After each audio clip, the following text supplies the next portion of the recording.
ஞானம் தன் மக்களை மேம்படுத்தும். சீராக்கின் ஞான நூலிலிருந்து வாசகம். அதிகாரம் 4, இறை வார்த்தைகள் 11 முதல் 19 வரை. ஞானம் தன் மக்களை மேன்மைப்படுத்தும். தன்னை தேடுவோருக்கு துணை நிற்கும். ஞானத்திற்கு அன்பர் வாழ்விற்கும் அன்பர்.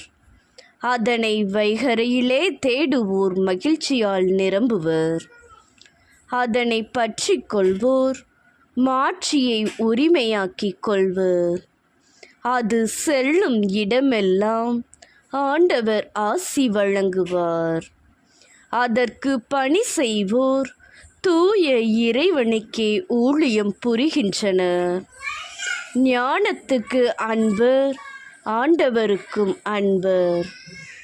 ஞானத்துக்கு பணிபுரிவோர் மக்களினங்களுக்கு தீர்ப்பு வழங்குவர்.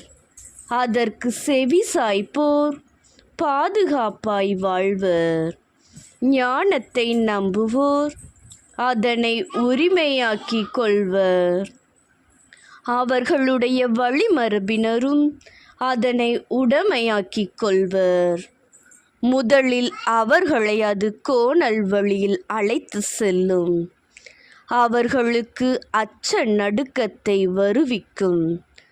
தனக்கு அவர்கள் மீது நம்பிக்கை ஏற்படும் வரை அவர்களை அது கண்டிக்கும், வதைக்கும்.